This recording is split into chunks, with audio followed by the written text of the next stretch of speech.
நெற்றியில் துப்பாக்கியை வைத்து அந்த கொள்ளைக்காரன் கேட்டான், "நீ பயப்படுகிறாயா?" அந்த மிஷனரி அமைதியாக பதிலளித்தார், "இல்லை, நான் பயப்படவில்லை. நீ என்னை கொன்றால் நான் நேராக பரலோகத்திற்கு போவேன்." அவருடைய பதிலில் ஒரு நிச்சயம் இருந்தது. அவர் கண்களில் நம்பிக்கை வெளிப்பட்டது. இது ஜான் வாக்கர் வின்சன் அவர்களின் வாழ்க்கை வரலாறு. ஜான் வின்சன் 1880 ஆண்டு டிசம்பர் மாதம் 28 நாள் சவுத் கரோலினாவில் உள்ள வின்ஸ்பரோவில் ஒரு கிறிஸ்தவ குடும்பத்தில் பிறந்தார். அவருடைய வீட்டில் எப்போதும் ஜெப சத்தமும் வேதவசன வாசிப்பும் கேட்டுக்கொண்டிருந்தது. அவருடைய குடும்பம் கர்த்தருக்காக சேவை செய்வதில் அதிக ஆர்வம் கொண்டிருந்தது. அவருடைய தந்தை திருச்சபையில் ஒரு மூப்பராக இருந்தார். அவர் ஒரு சாதாரண விசுவாசியாக இராமல் மிஷன் சண்டே ஸ்கூல் நடத்தி வந்த ஒரு விசுவாச செயல் வீரர். சிறு வயதிலிருந்தே ஜான் வின்சன் தனது தந்தையுடன் சேர்ந்து ஊழியத்தில் ஈடுபட்டு வந்தார். தனது தந்தை வாழ்ந்து வந்த விசுவாச வாழ்க்கை அவருடைய இதயத்தில் ஆழமாக பதிந்திருந்தது. அவருடைய குடும்பம் உலக சுகபோகத்தை விட தேவ சித்தம் நிறைவேற்றுவதே முக்கியம் என்பதில் உறுதியாயிருந்தது. இரட்சிக்கப்பட்ட ஒரு குடும்பம் எப்படி வாழ வேண்டும் என்பதற்கு ஜான் வின்சனின் குடும்பம் ஒரு உயிருள்ள சாட்சி. இது அவருடைய உள்ளத்தில் ஒரு ஆவிக்குரிய அடித்தளத்தை அமைத்தது. அவரது வீட்டின் அருகில் ஒரு கல்லூரி இருந்தது. அங்கு படித்த இளைஞர்கள் சீனா, ஆப்பிரிக்கா, பிரேசில் உட்பட உலகின் பல நாடுகளுக்கும் சுவிசேஷம் அறிவிக்கச் சென்றார்கள். அவர்கள் பேசும் அனுபவங்கள் சிறுவன் ஜான் வின்சனின் இதயத்தில் ஒரு தீப்பொறியாக விழுந்தது. அந்நிய தேசங்களுக்கு தங்கள் வாழ்க்கையை இவர்கள் ஏன் அர்ப்பணிக்க வேண்டும் என்ற கேள்வி அவருடைய உள்ளத்தில் எழுந்தது. இது ஒரு தியாகம் என்பதையும், விசுவாச வாழ்க்கையானது சுகபோகமாக வாழ்வதல்ல, அது தேவனுக்காக வாழ்வது என்பதையும் அவர் உணர்ந்தார். நாட்கள் சென்றது. அவரும் கல்லூரியில் சேர்ந்தார். அப்போது உலகத்தை இந்த தலைமுறையிலேயே சுவிசேஷப்படுத்துவோம் என்ற மாணவர் இயக்கத்தில் அவர் இணைந்தார். அவருடைய உள்ளத்தில் தேவனுடைய அழைப்பு தெளிவாகியது. அது மனிதர்களின் வெற்று வார்த்தை அல்ல, அது தேவ சத்தம் என்பதை அறிந்தார். ஜான் வின்சன் கல்வியில் சிறந்து விளங்கினார். அவர் அறிவு கூர்மையானது. கல்லூரியில் தலைமை பொறுப்புகளை ஏற்றுக்கொண்டார். இளைஞர்களை வழி நடத்தினார். திருச்சபையில் சேவை செய்தார். பின்னர் ஊழிய பயிற்சிக்காக தியலாஜிக்கல் செமினாரியில் சேர்ந்தார். அங்கே அவர் தனது வாழ்க்கையை தேவனுக்காக உறுதிப்படுத்தினார். அவர் இறையியல் படித்து கொண்டிருந்த போது ஆப்பிரிக்காவில் மிஷனரி ஒருவர் இறந்துவிட்டார் என்ற அதிர்ச்சி செய்தி வந்தது. உடனே ஜான் வின்சன் எழுந்து, "நான் அங்கே செல்ல தயாராக இருக்கிறேன்" என்றார். அவர் உணர்ச்சி வசப்பட்டு அப்படி சொல்லவில்லை. தன்னை தேவனுக்காக முழுமையாக அர்ப்பணித்திருந்ததினாலேயே அப்படி சொன்னார். ஆனால் அவரை குறித்த தேவ சித்தம் வேறு விதமாக இருந்ததை அப்போது அவர் அறியவில்லை. பட்டமளிப்பு காலம் நெருங்கிய வேளையில் மிஷன் வாரியத்திலிருந்து ஒரு தகவல் வந்தது. ஜான் வின்சன் ஆப்பிரிக்காவுக்கு அல்ல, சீனாவுக்கு செல்ல வேண்டும் என்பதே அந்த தகவல். அந்த காலத்தில் சீனா மிகப்பெரிய ஆன்மீக தேவையுடன் இருந்தது. புதிய ஊழியர்கள் அவசரமாக தேவைப்பட்டனர். தேவன் அவரை சீனாவுக்கு செல்லுமாறு அழைத்தார். உடனே ஜான் வின்சன் தனது திட்டத்தை தயக்கமில்லாமல் மாற்றினார். ஏனென்றால் தன்னுடைய விருப்பத்தை விட தேவனுடைய சித்தமே முக்கியமானது என்று அவர் உணர்ந்தார். ஜான் வின்சனின் வாழ்க்கையில் தேவ அழைப்பு மிக தெளிவாக ஒலித்தது. 1907 ஆண்டு அவர் சீனாவுக்கு பயணமானார். அது எளிய பயணம் அல்ல, நீண்ட கடல் பயணம். அந்நிய கலாச்சாரம், அறியாத மொழி, மாறுபட்ட காலநிலை, இவையெல்லாவற்றையும் எதிர்கொள்ள அவர் தயாரானார். 1907 ஆண்டு பிப்ரவரி மாதம் 4ஆம் நாள் சீனாவுக்கு வந்தடைந்தார். சீனாவுக்கு வந்ததும் அவருக்கு பெரிய மேடையோ ஊழியத்தில் உடனடி வெற்றியோ கிடைக்கவில்லை. அவர் முதலில் சீன மொழியை தீவிரமாக கற்றுக்கொள்ள ஆரம்பித்தார். மக்களின் வாழ்க்கையை புரிந்து கொண்டார். சிரமத்தின் மத்தியிலும் அங்கே அவர்களுடன் வாழ்ந்தார். நோயினால் பாதிக்கப்பட்டும் சேவை செய்தார். தனிமையில் இருந்தும் தேவனுடைய அழைப்பை மறக்காமல் இருந்தார். சில வாழ்க்கை பயணங்கள் மலர்களால் அலங்கரிக்கப்படுவதில்லை, அவை கண்ணீரால் நனைக்கப்பட்டவை. ஜான் வின்சனின் வாழ்க்கையும் அப்படித்தான் இருந்தது. அமெரிக்காவிலிருந்து வந்த இளம் மிஷனரி ஜீனி ஜன்கினை 1908ஆம் ஆண்டு ஏப்ரல் மாதம் திருமணம் செய்தார். ஜான் வின்சனின் வாழ்க்கையில் திருமணம் ஒரு ஆசீர்வாதமாக இருந்தாலும் அது துன்பத்திற்கான கதவையும் திறந்தது. திருமணமான தம்பதியினர் இருவரும் சேர்ந்து கர்த்தருக்காக சேவை செய்தனர். கிராமங்களுக்கு சென்றனர், சபைகளை கட்டினர், மக்களுடன் ஒன்றி வாழ்ந்தனர். திருமணமான சில காலத்திலேயே சோதனையும் தொடங்கியது.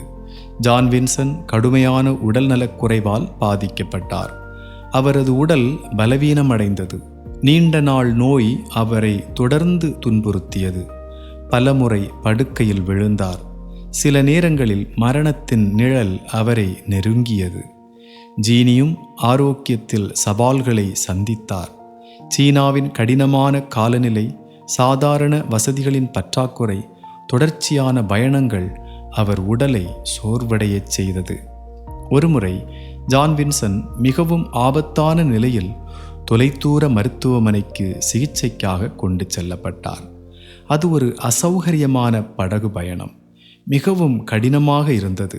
ஆகிலும் எந்த சூழலிலும் அவர் குறை கூறவில்லை. அவர் தனது பலவீனமான உடலில் பலமும் அன்பும் தெளிந்த புத்தியுமுள்ள ஆவியை கொண்டிருந்தார்.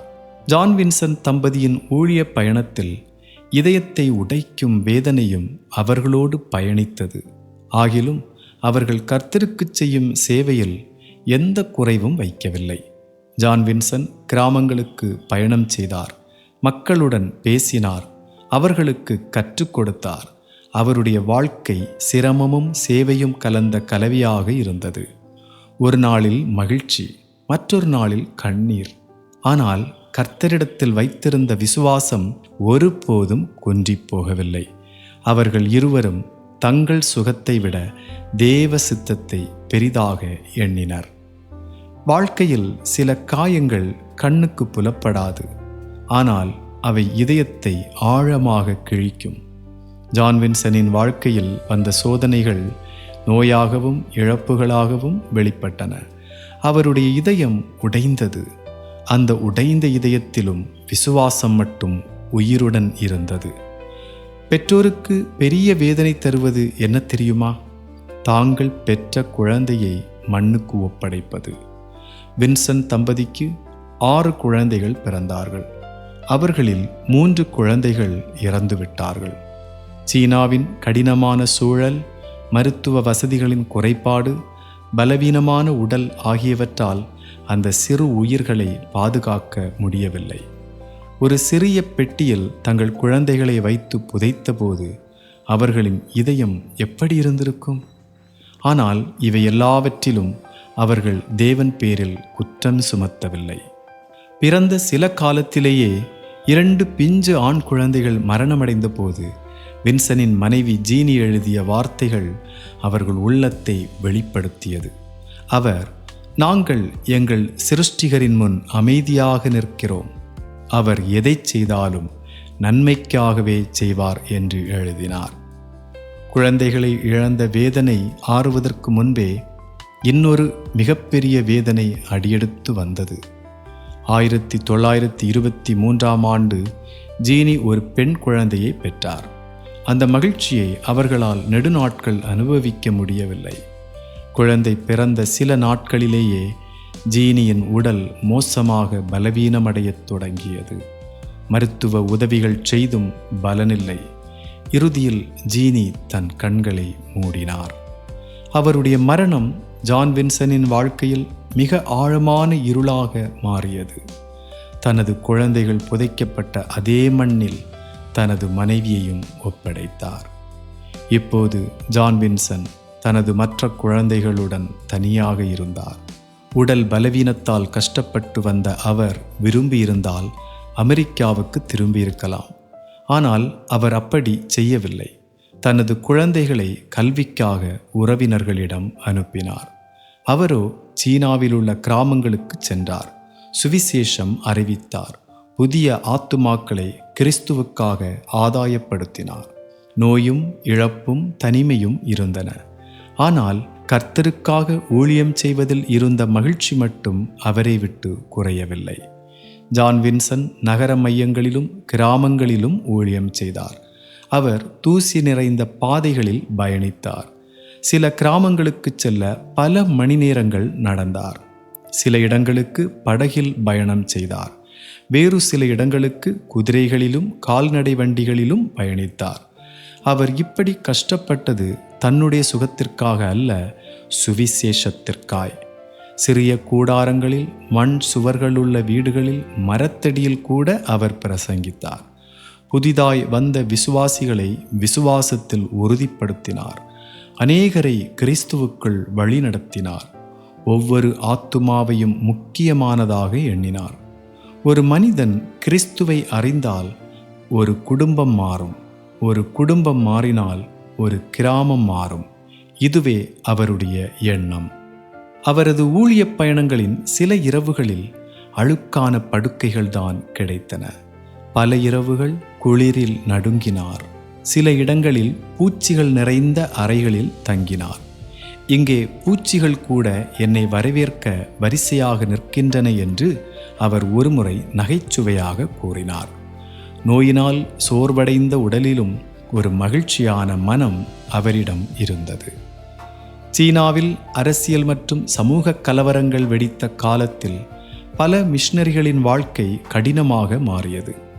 வெளிநாட்டு ஊழியர்களுக்கு எதிரான வெறுப்பு, வன்முறை, கொள்ளை ஆகியவை அதிகரித்தன. அச்சத்தின் சூழல் எல்லா இடங்களிலும் பரவியது.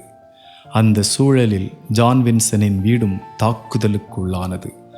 பல ஆண்டுகள் உழைத்து உருவாக்கிய வீடு, சேகரித்த புத்தகங்கள், குறிப்புகள், நினைவு சின்னங்கள் அனைத்தும் நாசமாகின. அவர் வைத்திருந்த தனிப்பட்ட பொருட்கள், குடும்ப நினைவுகள் மற்றும் ஊழிய குறிப்புகள் எதையும் பாதுகாக்க முடியவில்லை. ஒரு மனிதனின் வெளிப்புற வாழ்க்கை சிதைந்தால் அவனுடைய உள்ளம் குலைந்து விடுவது இயல்பு. ஆனால் ஜான் வின்சன் அந்த அழிவை பார்த்தபோதும் உடைந்து போகவில்லை. என் பொருட்கள் எரிந்தன, ஆனால் என் அழைப்பு எரியவில்லை என்று அவர் சொன்னார். வீடு சிதைந்த பின்னரும் ஜான் வின்சன் தளரவில்லை. அவர் மீண்டும் எழுந்தார். புதிய இடத்தில், புதிய சூழலில் மீண்டும் ஊழியத்தை தொடங்கினார். மக்கள் மத்தியில் நம்பிக்கையின் செய்தியை அறிவித்தார். அவர் வாழ்க்கை ஒரு சாட்சியாக இருந்தது.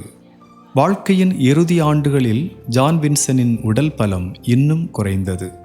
நீண்ட கால சேவை, துன்பங்கள், இழப்புகள் அனைத்தும் அவர் உடலுக்கு சுமையாக மாறின. அவருடைய உடல் சோர்ந்திருந்தாலும் தனக்கு கொடுக்கப்பட்ட அழைப்பில் அவர் சோர்ந்து போகவில்லை. சில நண்பர்கள் அவரை ஓய்வெடுக்கச் சொன்னார்கள். ஆனால் அவரோ இன்னும் சில ஆத்துமாக்கள் சுவிசேஷம் கேட்க வேண்டியிருக்கிறது என்று கூறி மீண்டும் பயணத்தை தொடர்ந்தார். அது ஒரு சாதாரண ஊழிய பயணம் அல்ல, அது அவருடைய வாழ்க்கையின் கடைசி ஊழிய பயணம் என்பதை அப்போது அவர் அறிந்திருக்கவில்லை.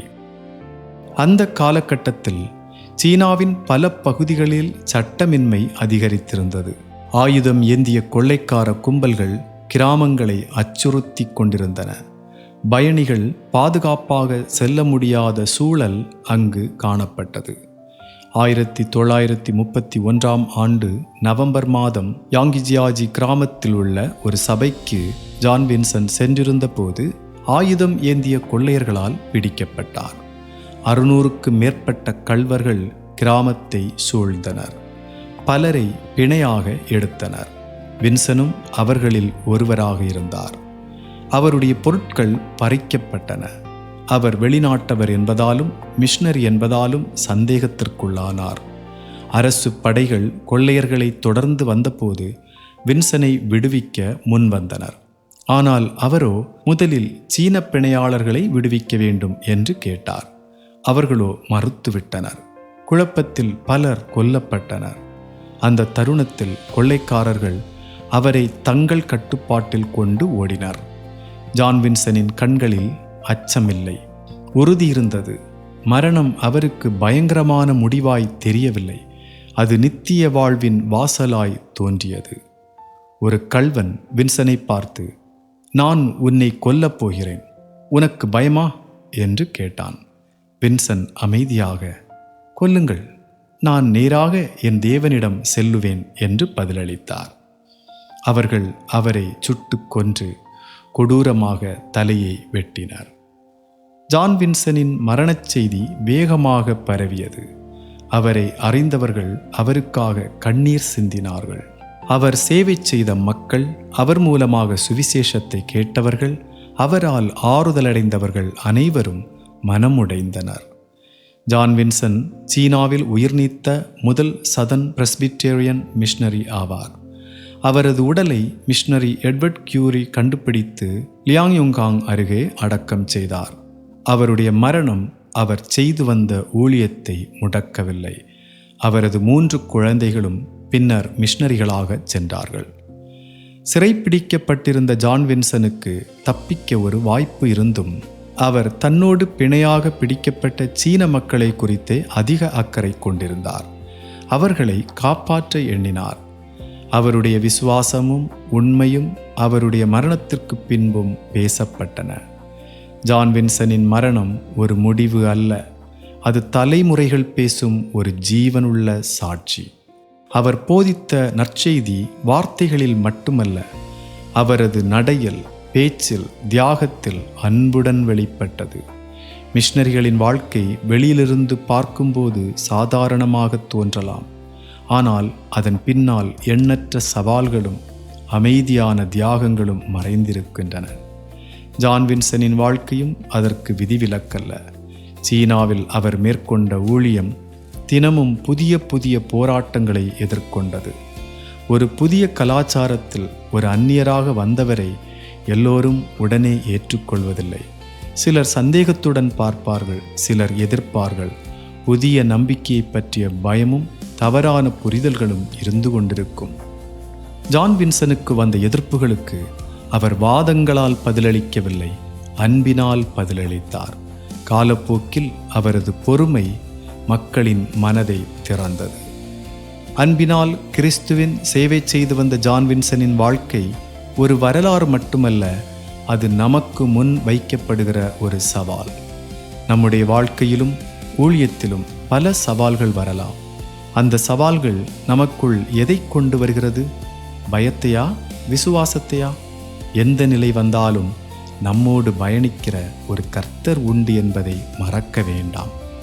உலகின் சக்திகளுக்கு பயப்படாமல் தேவனுடைய அழைப்பில் உண்மையாயிருந்து விசுவாசத்தில் நிலைத்திருந்து அன்பினால் அவருக்கு சேவை செய்வோம். God bless you all.